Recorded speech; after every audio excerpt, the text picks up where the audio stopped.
Assalamualaikum warahmatullahi wabarakatuh. Waalaikumsalam warahmatullahi wabarakatuh. Eh, Ibu namanya siapa Ibu?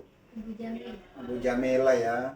Ngajar mata pelajaran apa Ibu? Al-Quran Hadis. Sudah lama? Alhamdulillah sudah lama, dari tahun 2019 bulan Februari saya sudah di sini, tapi pada tahun 2025 baru. Oh, udah 5 ini. Sebagai P3K gitu. Iya. Iya, baik. Ibu sehat? Alhamdulillah. Nggak terpaksa untuk hadir seperti ini? Tidak. Tidak ya.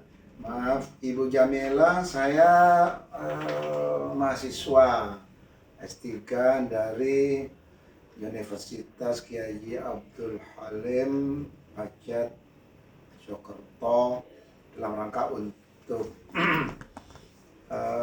mewawancarai terkait dengan pemenuhan disertasi saya yang berjudul Digitalisasi Pembelajaran Al-Quran Hadis dalam meningkatkan prestasi peserta didik di Madrasah Aliyah Sewilker Madura.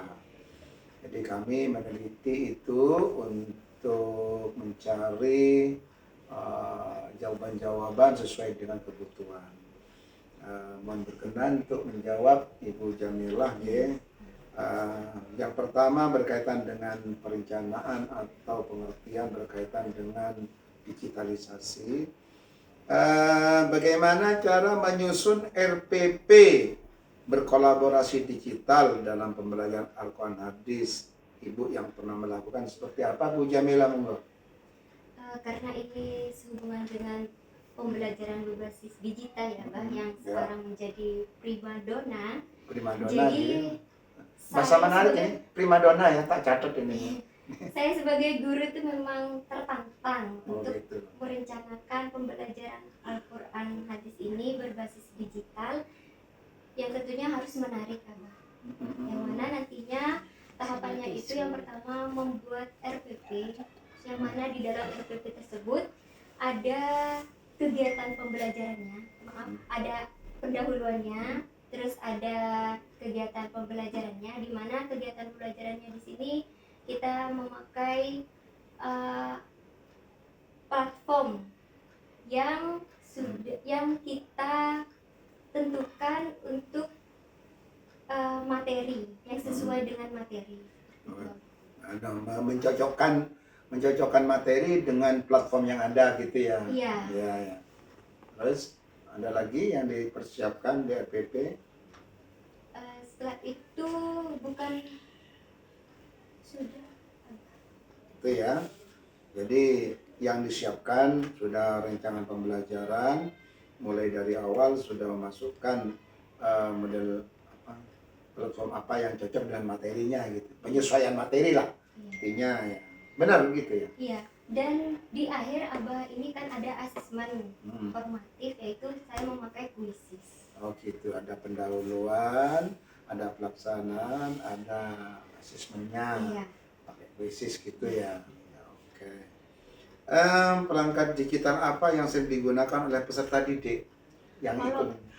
Kalau untuk peserta didik, Abah ini memakai e-book Al-Quran Hadis, terus juga memakai CBT, manbangkalan. Alatnya pakai handphone apa laptop atau apa? Pakai HP Abah. Oh, HP. Jadi di sana juga mereka memakai YouTube juga dengan HP itu. Iya. Terus berikutnya, platform pembelajaran apa yang digunakan oleh Bu Jamila dalam rangka pembelajaran Al-Quran Hadis? Platform digital apa dalam pembelajaran? Ya. Kalau untuk platform interaktifnya saya menggunakan Canva Abah, dan nantinya murid yang membuat mind mapping nantinya tentang materi yang diajarkan, yang sudah dipahami. Karena sebelumnya guru yang menjelaskan menggunakan PowerPoint. Nanti dievaluasinya baru dengan kuisis tadi. Oke. Yang keempat, bagaimana memilih materi, Bu Jamila? Materi atau tema dalam pembelajaran Al-Quran hadis ini yang berbasis digital. Gimana cara memilihnya? Karena di sini saya sebagai fasilitator, Abah.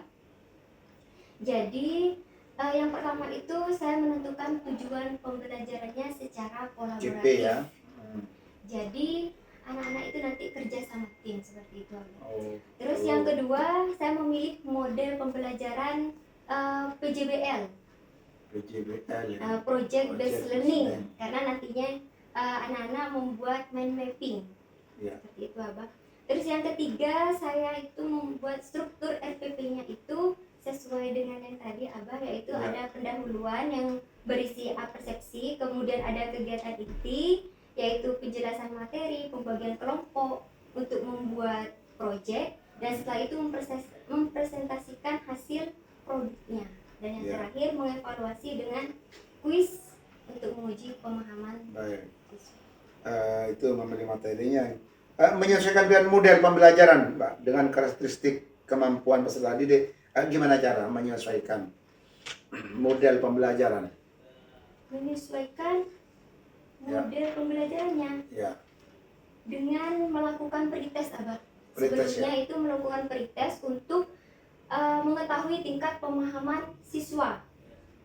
Setelah itu baru memilih alat digital yang sekiranya siswa itu bisa paham, itu Abah, mudah dipahami, seperti penayangan video. Ya. Terus yang ketiga, saya menggunakan model pembelajaran adiktif.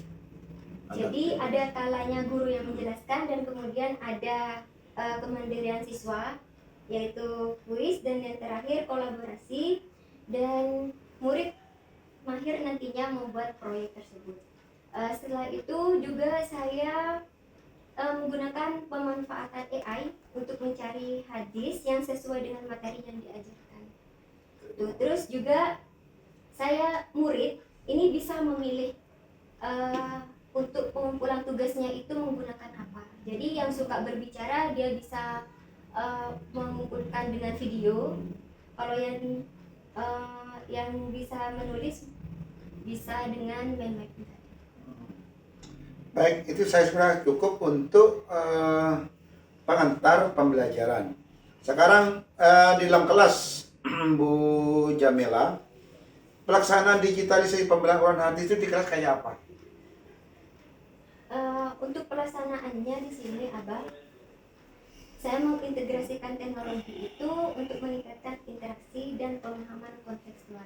Jadi bukan hanya sekedar memindahkan teks ke layar. Jadi sehingga yang pertama itu dari segi transformasi sumber belajarnya, saya mengubah dari buku teks ke platform digital seperti PowerPoint yang menyisipkan video pembelajaran.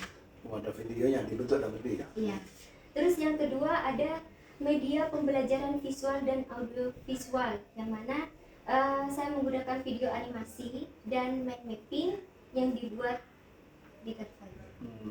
Terus setelah itu metode pembelajaran berbasis platformnya, yang mana kuisnya tadi itu memakai kuisis sehingga suasana kelas itu tidak membosankan.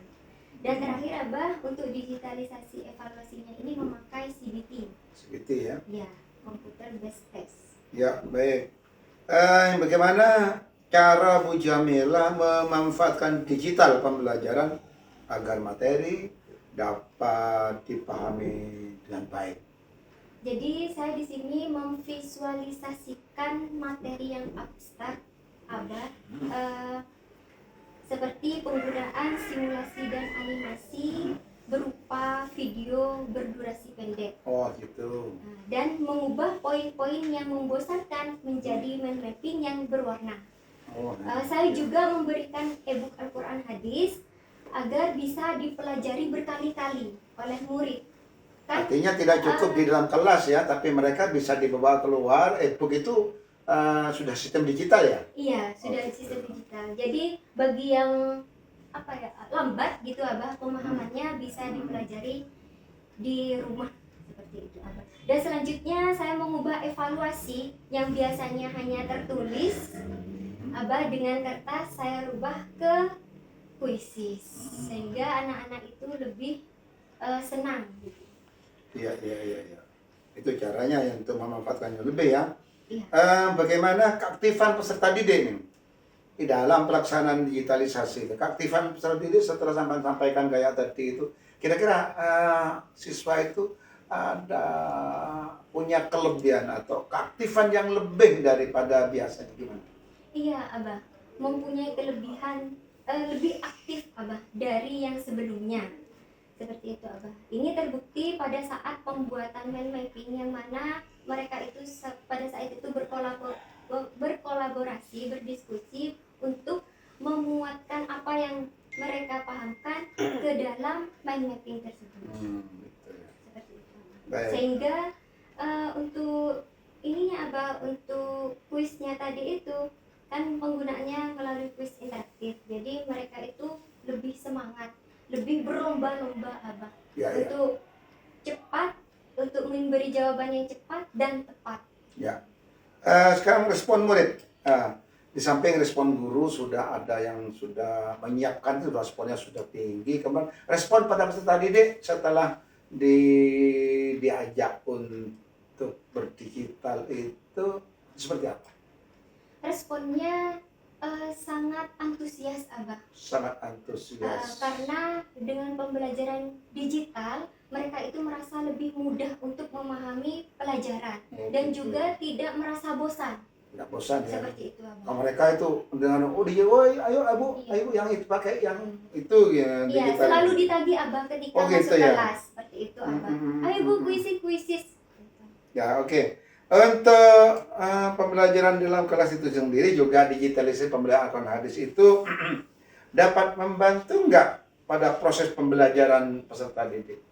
Apalagi kan mau belajar, terbantu kan nggak dengan digital itu pada pelaksanaan pembelajaran Al-Quran hadis? Tentu Abah, Ya. karena mereka antusias juga pastinya pembelajaran Al-Quran hadis berbasis digital ini juga memiliki potensi besar untuk meningkatkan kualitas belajar peserta didik secara signifikan. Tuh, kualitasnya pembelajaran bisa meningkat ya. Makanya tadi itu tidak hanya di tempat tapi di luar. Cara mengevaluasi Bu Jamila, bagaimana cara mengevaluasi pembelajaran digitalis pembelajaran Al-Quran hadis itu? Cara mengevaluasi hasil pembelajarannya seperti apa? Untuk evaluasinya itu saya membandingkan hasil belajarnya Abah. Yang pertamanya itu mungkin mereka tidak menggunakan digital dengan menggunakan digital. Terus juga saya mengevaluasi dalam teknis akredibilitasnya. Jadi kemudahan mereka menggunakan platform yang dipilih dan mudah digunakan oleh. Pernah dicoba nggak sama Bu Jamila pembelajaran? Bisa coba dengan manual dulu, kayak apa? Dicoba dengan digital kayak apa? Apa pernah membandingkan seperti itu? Ya. Pernah Abah. Oh gitu ya. Sehingga dapat dirasakan kalau ini dengan lebih cepat ini lebih mudah gitu. Iya. Ya, oke. Sekarang ada tambahan? Iya ada Abah.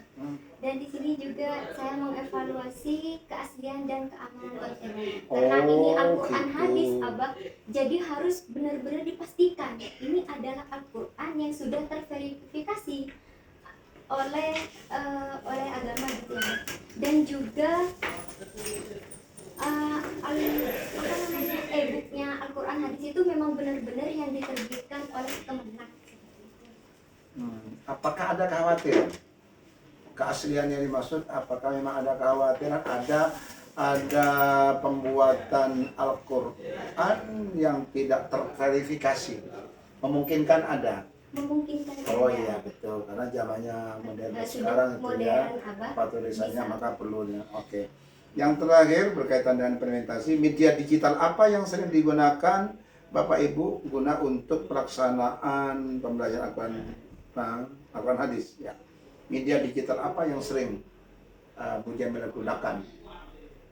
E-book itu adalah e-book Al-Quran hadis, terus Al-Quran digital, terus di sana ada platform visualnya, audio visualnya memakai YouTube, dan juga ada media interaktifnya, kuisis, dan juga untuk alat presentasi dan desainnya memakai Canva. Baik. Dampak sekarang, Bu Jamila, ada kendala, ada dampak pada masing-masing sesuai dengan pertanyaan yang sampaikan nanti. Dampak pengalaman mengajar ibu guru dengan digitalisasi pembelajaran Al-Quran hadis. Apa ada dampak pengalaman mengajarnya kepada Bapak Ibu, kepada Bu Jamila sendiri? Gimana? Iya, ada Abah Hmm. dampaknya. Yaitu dalam pembelajaran Al-Quran hadis ini dengan digitalisasi ini memberikan dampak yang sangat transformatif, Abah. Informatif. Karena peran pendidik ini sudah bergeser, yang biasanya menjadi satu-satunya sumber sekarang menjadi fasilitator, Abah. Oke, jadi ini transformasi satu ya. Kemudian yang kedua, satu-satunya sumber bukan hanya dari guru ternyata gitu ya. Iya, Ya, dampaknya artinya memberikan keluasan mereka untuk kulaan sendiri gitu ya. iya benar. Ya oke, lagi Terus penggunaan media yang lebih modern, Abah. ya lebih modern ya. Artinya mereka cari inovasi ya, sampan sendiri berinovasi gitu ya maksudnya. Iya. Cari itu ya, searching Google settingnya Iya, untuk cari yang paling terupdate gitu ya. Lagi ya, dan penyajian materinya itu menjadi lebih menarik. menarik, menarik. Ada dampak lain dari pelaksanaan itu? Dari dampak lain dari pelaksanaan digital ini kepada lebih mempersulit enggak? Oh tidak, Abang. Permudah. Dengan Mempermudah. searching seperti itu kan sulit enggak ya? Anda. Itu mempermudah. Lebih Terus mudah. memperapa lagi? Eh, Lebih hemat waktu enggak? oh iya, Abah. Pasti Lebih ya? hemat waktu, pasti itu, Abah. Pasti lagi? Dan juga tidak butuh duit yang banyak. Oh, tidak butuh duit yang banyak, sedikit ya. Iya. Jadi kalau sudah Kan hanya- menjadi besar ya, kalau bikin itu konten yang menggunting dan menggambar banyak. Kalau itu buka animasi gitu ya maksudnya. Iya. Ya kayak tadi bisa ada perubahan-perubahan dari diri untuk mengembangkan kan inovasi lah. Inovasi ya seperti tadi yang sampaikan ya. Oke, yang kedua dampak motivasi peserta didik. Peserta didik sendiri itu setelah diterapkan digitalisasi pembelajaran Al-Quran hadis, adakah dampak perubahan? Dampak dari perubahan motivasi peserta didik. Dari motivasi peserta didik seperti apa? Menurut saya, Abah, itu ada perubahannya yang sangat dinamis, Abah. Di, Jadi murid itu di- lebih motivasi murid terhadap motivasi murid. Dari motivasi murid ada dampaknya enggak pada motivasi? Termotivasi apa enggak dengan digital itu maksudnya? sangat, Abah, sangat termotivasi dengan adanya digital ini, Abah. Jadi murid itu lebih bersemangat, Abah, untuk mengikuti pembelajaran Al-Quran hadis. Terbuktinya itu ketika interaksi, Abah, yang biasanya pelajaran Al-Quran hadis itu terasa kaku. Al-Quran hadis agama ya gitu-gitu saja. Sekarang tidak, Abah. Tidak ya? Seperti itu. Tidak termarginalkan ya. Iya. Sekarang malah bisa bersaing dengan mata pelajaran umum lainnya gitu ya. Sehingga materi itu mudah dipahami oleh siswa. Baik. Bisa lebih mudah dipahami. Ya, berikutnya yang berkaitan dengan pemahaman. Digitalisasi itu apakah dapat meningkatkan pengetahuan dan pemahaman terhadap materi itu? Iya, Abah. Dapat meningkatkan pemahaman peserta didik. Dari kajian seperti apa Di perannya? Itu pemahaman peserta didik setelah menerapkan pembelajaran Al-Quran hadis itu bagaimana dampak terhadap pemahaman peserta didik itu sendiri? Jadi Pemahaman maksudnya keilmuan ya, kognitif lah, tambahan pengetahuan lah. Iya, Abah. Di sini, Abah, untuk menurut saya dari segi kognitifnya, ini mereka peserta didik itu bisa mengolah informasi keagamaan dengan mudah, Abah. Terus mereka pemahamannya itu lebih kontekstual dan mendalam. Iya, mengolah ya pemahaman dengan kontekstual dengan mendalam itu. Ada lagi? Ya, dampak terhadap pemahaman gitu mendalam dan pembelajaran itu ya. Kemudian berikutnya apakah dengan pembelajaran digitalisasi pada pembelajaran Al-Quran hadis itu dapat meningkatkan praktek spiritual peserta didik, praktek ibadah peserta tadi gimana? Iya Abah. Di sini untuk sikap religiusnya itu dapat terlihat Abah dari rasa apa, keimanannya mereka yang kuat dan mengikuti seperti kalau di sini itu mengikuti sholat duha gitu. Dapat meningkatkan kedisiplinan mereka juga mengikuti sholat duha. Terus juga kedekatannya dengan Al-Quran hadis itu lebih intens. Jadi setiap sholat duha, setelah sholat duha mereka bersemangat untuk membaca Al-Quran.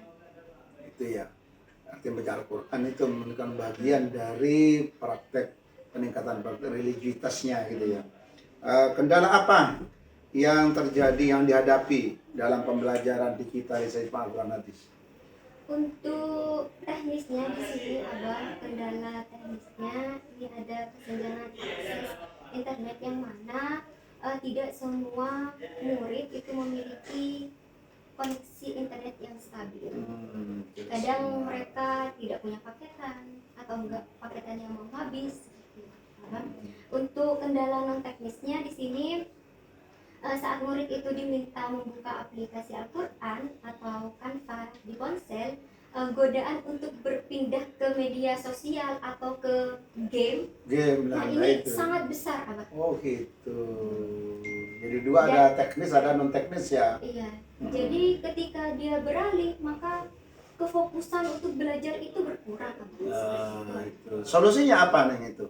Nah, solusinya yang pertama ini mengkondisikan kestabilan internetnya Paketan, ya. Sebelum pelajaran dimulai, dan setelah itu membuat aturan kesepakatan agar mereka itu tidak membuka media sosial. Oh gitu. Jadi dari awal kontrol paket dulu. Iya. Pas dijumpai anak nggak punya paket, apa yang terjadi? Apa yang diurusan? Pas kebetulan ada anak yang nggak punya paketan. Oh, bisa di tethering dengan temannya. Oh, tethering teman. Iya, bisa Terus dengan saya sebagai guru. Bukan hanya ujung tombak tapi juga ujung tombok ya. Iya. Sohibul makan dan makanan. Ya, Ya gitu ya, bisa mensupport tethering gitu ya. Apakah ini di kita ini dengan program digitalisasi ini, program internet kita kurang nggak dengan kalau dibutuhkan dengan semua siswa? Tidak Abah, karena itu sudah terjadi, sudah ada buktinya maksudnya Abah. Ketika kita melakukan CBT Abah, ya. Ujian, kalau di sini kan ujian sekolahnya barengan Abah, ya. 1, 2, 3 gitu Abah. Jadi tidak ada kendala. Ada kendala ya? Iya, lancar jaya. Kalau jumpai gitu kan lampu mati bisa terjadi kan? Oh bisa Abah. Apa nggak termasuk kendala lampu mati? Oh, kendala Abah. Iya. Ya. Apa ada solusinya apa? Oh, solusinya mungkin sekolah menyediakan diesel. Di sini tersedia nggak di Bangkalan diesel itu? Ada Abah. Ada ya? Iya. Cukup Tapi nggak dieselnya? cukup Abah, cuma jarang digunakan karena aman Oh, Abah, aman selalu itu ya. lancar. Oke. Itu kendala-kendala yang terjadi. Saya terima kasih kepada Bu Jamila yang telah memberikan keterangan terkait dengan penyelesaian pertanyaan tentang digitalisasi pembelajaran Al-Quran hadis sebagai guru di Madrasah Aliyah Negeri Bangka. Semoga barokah manfaat. Amin. Terima kasih. Assalamualaikum warahmatullahi wabarakatuh. Waalaikumsalam.